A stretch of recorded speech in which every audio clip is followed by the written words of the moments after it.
So, you've decided to spend your vacation in Korea, huh? Awesome choice. Sorry, excuse my desk. I'm actually moving soon, so everything's kinda everywhere.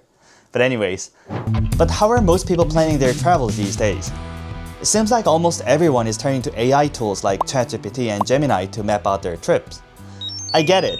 If you know nothing about Korea, it feels like a safe bet. But is an AI itinerary truly 100% reliable, or will it leave you stranded and exhausted? Let's find out. Today I'm giving you my honest, no-filter breakdown of what the AI got right and wrong, and how a human expert would fix it. As a professional tour guide living and working right here in Korea, I decided to test ChatGPT. I gave it a highly realistic prompt and asked it to design a 6-day Seoul itinerary. To give ChatGPT a fair shot, I crafted a prompt focusing on what real travelers care about most: smart hotel locations, trending hotspots, and must-eat foods. So here's the prompt I came up with. At a first glance, the result looks very organized and detailed. But as they say, the devil is in the details. Let's have a look at the breakdown. First, the hotel. ChatGPT provided 3 recommendations, one in Myeongdong and 2 in the Hongdae area. While both neighborhoods are great, Myeongdong is definitely the superior choice for this specific trip. Why? We'll talk about it in a minute, but almost the entire itinerary it generated is centered around Central Seoul.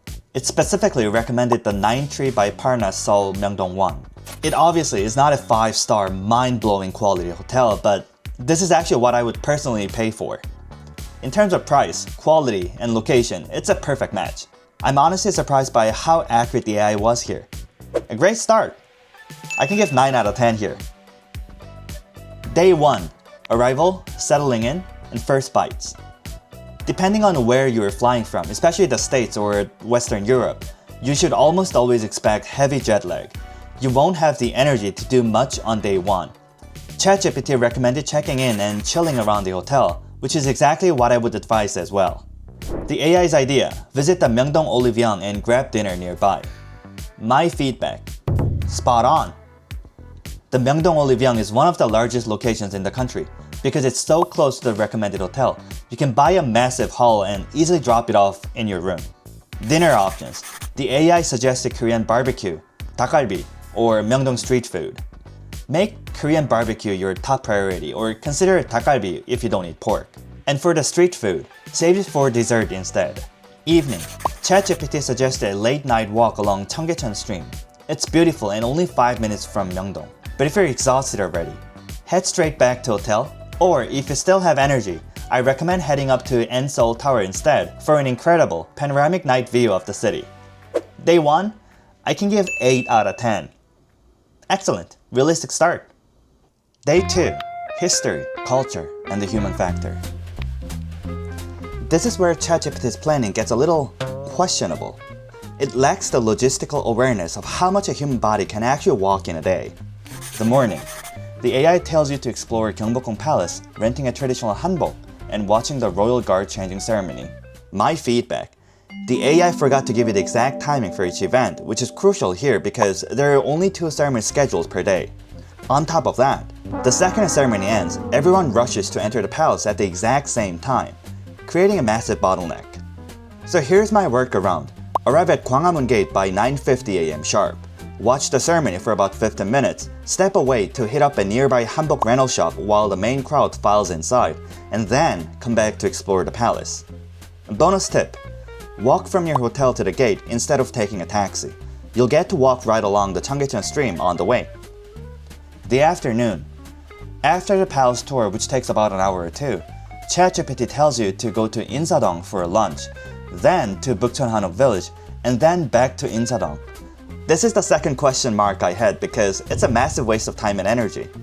My feedback: don't backtrack. Have lunch directly at Bukchon Hanok Village and continue your tour there. Next, head down to Insadong to sit down, grab some traditional tea or coffee, and souvenir shop. Finally, hit Insadong for dinner. The AI was right about this spot. It's full of trendy, traditional restaurants. But here's a fundamental problem. ChatGPT's plan requires you to hit over 20,000 steps by 3 p.m. in Bukchon Hanok Village, and then expects you to visit 2 more neighborhoods. It totally ignores human exhaustion. Based on my guiding experience, most people are wiped out after just the Gyeongbokgung Palace and Bukchon Hanok Village combo. While a few of my clients have made to push through to Insadong, no one has ever made it to that stop 4 in Insadong. Day 2 score, 5 out of 10. Great location choices, but exhausting plan. Day 3, markets, modernity, and missing pieces. ChatGPT seemed a bit lost on day 3. Instead of giving concrete daytime plans, it lazily told us to book a foodie tour for the morning and lunch. My feedback: if you were on my tour, I'd take you to either the DMZ, where you can peer into North Korea with your own eyes, or the Jongmyo Shrine right next to your hotel to feel the royal spirits of the Joseon Dynasty. Both options are highly rated and recommended by tourists based on my guiding experience. The evening. In the afternoon, it sends you to Gwangjang Market, perfect for street food sampling, followed by the Dongdaemun Design Plaza, DDP, for the evening. Personally, I don't like sending tourists to the DDP by themselves unless there's a specific event. It's really a big silver building and that's about it. Of course, there's more to enjoy in that neighborhood if you have a guide, but we're talking about a tour without a guide here, right? My feedback: instead of DDP, head to the old Seoul City Wall for an evening walk. It features incredible views and was even highlighted in the Netflix show K-pop Demon Hunters. Day 3 score, 4 out of 10. Lazy daytime planning and missed opportunities for better local spots. Day 4, the Gangnam logistics. Day 4 takes us south of the river to Gangnam, starting at the famous star-filled COEX Mall. ChatGPT forgot to mention a critical detail. The mall doesn't open until 10:30 a.m. Arrive too early and you'll be standing outside waiting. The lunch. It tells you to leave the mall to explore the Gangnam restaurant district for lunch, and then walk right back to Bongwonsa Temple, which is located directly next to the mall. This is another backtracking mistake. Eat lunch inside COEX Mall. The food options here are honestly not bad. And then walk over to the temple to experience Korean Buddhist culture. Filling the blanks. Another lazy answer from ChatGPT for the afternoon. I suggest filling this gap by visiting Apgujeong to look at the luxury brand's flagship stores and their building designs, followed by a late afternoon walk around Seokcheon Lake. The evening. Finish the day as ChatGPT suggested, heading up to Seoul Sky at the top of Lotte World Tower right next to the lake for a breathtaking view from the tallest skyscraper in Korea. Day 4 score, 5 out of 10. A solid conceptual baseline, but poor schedule in the afternoon and backtracking lunch. Day 5, green spaces and hype neighborhoods. Day 5 is a much more relaxed, lifestyle-focused day, starting with a morning walk through Seoul Forest.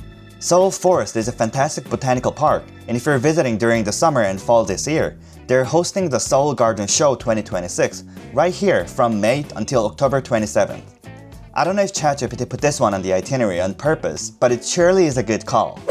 The afternoon. Next, it takes you to the Seongsu-dong neighborhood, the absolute hottest area in Seoul right now. The fashion, cafes, and pop-up trends here change daily. If a business isn't top tier, it doesn't survive the Seongsu rent. One bonus, Korea's largest Olive Young is located right here, making it perfect for your final K-beauty haul. The evening. ChatGPT tells you to walk along the Han River Park but doesn't specify how and where. You should head to one of the 12 Han River parks, specifically Tuksam Han River Park, which is right next to Seongsu. It's beautifully organized and you can sit by the water, order delivery food, and enjoy a cold beer like a local. Day 5 score, 6 out of 10. Great neighborhood choices, but again, left out the vital specifics needed to execute the schedule smoothly. Day 6, the final countdown. For your final day, depending on your flight schedule, ChatGPT offered a few solid interchangeable options. Seoul Tower, the National Museum of Korea, or last-minute shopping in Myeongdong or Hongdae. My recommendation, go with the National Museum of Korea in the morning. It takes about 2 hours to browse the highlights, gives you a great final dose of Korean history, and sets you up perfectly to grab a final lunch before heading to the airport. Day 6 score, 8 out of 10. Flexible, realistic, and hits the right notes for a departure day. So what's the final score? I can give 6 out of 10. ChatGPT is honestly not a terrible travel planner. In fact, I am genuinely surprised by how organized, structured, and culturally relevant the suggestions were. It picked a fantastic hotel and correctly identified the must-sees in Seoul for 2026. However, AI still lacks the human touch. It doesn't know how fast your feet will get tired, it doesn't understand geographical backtracking, and it misses the crucial insider details like smart routing, efficient scheduling, mall opening hours, specific event dates, or which of the 12 Han River parks is actually accessible to you. The takeaway? Use AI to build your rough draft and get a general sense of the city. But before you book those tickets, always do your research to give it that human touch to finish it up. Or you can simply book a tour to save you from all that hassle. That's it for today. I'll see you in the next video.